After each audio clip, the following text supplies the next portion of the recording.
hospital, every little detail can be the matter of life or death. During my shift, a critical error occurred in the anesthesiology department. 6 patients were under sedation, but their anesthesia models were mixed up due to a paperwork failure. Without accurate models, there was no way to know when each patient's anesthesia would wear off, and if even just one patient regained consciousness during the surgery, the consequences could be severe. In order to regain control of the situation, I analyzed each patient's concentration data using rational function modeling. My goal was simple: determine when each patient's anesthesia level would fall below 0.1 milligrams per liter, the point at which they would wake up, and calculate when additional anesthesia needed to be administered. Exactly 30 minutes before that moment, I would give them the anesthesia. Patient 1 was a 38-year-old female. She was sedated at 3:15 p.m. Her graph shows a steady decline, and by following the curve towards the 0.1 milligrams per liter line, I estimated that she would reach that point at around 40 minutes after her anesthesia was given. That means that she would awake at 3:55 p.m. Her procedure continues until 4:45 p.m., however. So, she requires an additional dose at 3:25 p.m., which is 30 minutes before she is estimated to wake up. This gives us additional time just in case if we are incorrect about when she's going to wake up, or if she wakes up before she is planned to. Patient 2 was a 14-year-old female. She was sedated at 2:48 p.m. Her concentration log shows values at 5, 10, 20, 30, and 60 minutes. By observing how quickly the numbers decrease from 1.99 to 1.11 to 0.57, I extended the pattern to estimate when the concentration would reach 0.1 milligrams per liter. This occurs at around 70 minutes, meaning she wakes at 3:58 p.m.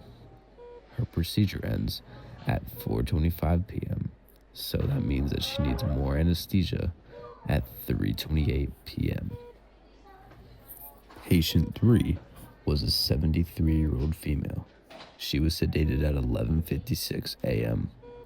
Her graph shows a slower decline than the previous patients.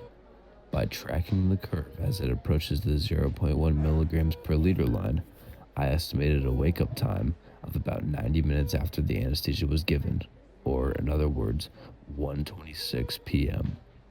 Her procedure continues until 4:45 p.m., so she would wake up way too early.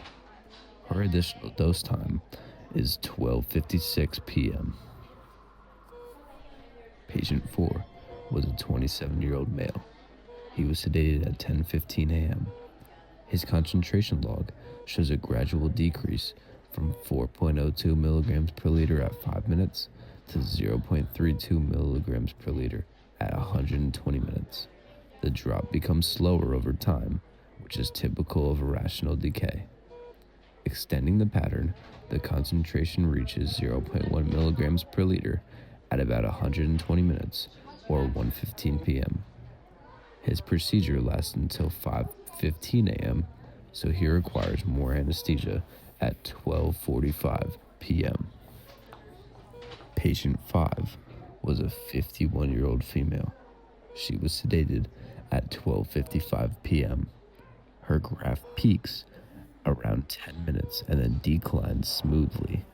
By following the curve towards the 0.1 milligrams per liter threshold, I estimated a wake-up time of around 70 minutes after the anesthesia was given, or 2:05 p.m.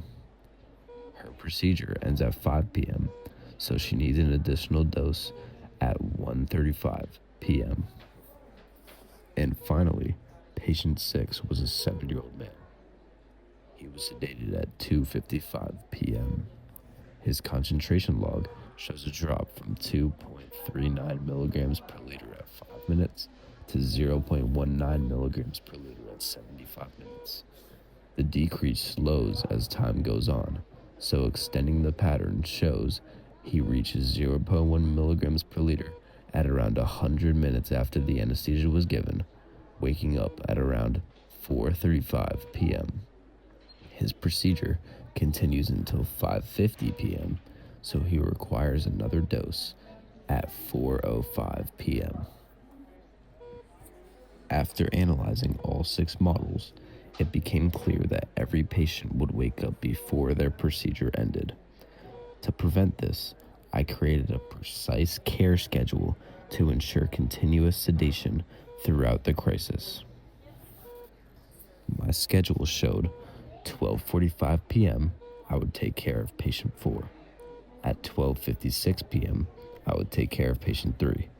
At 1:35 p.m., I would take care of patient 5. At 3:25 p.m., I would take care of patient 1. At 3:28 p.m., I would take care of patient 2. And at 4:05 p.m., I would give anesthesia to patient 6. This schedule ensures that each patient remains safely sedated and that no further complications arise from the paperwork error. We don't want any more patients to wake up before their surgery is over.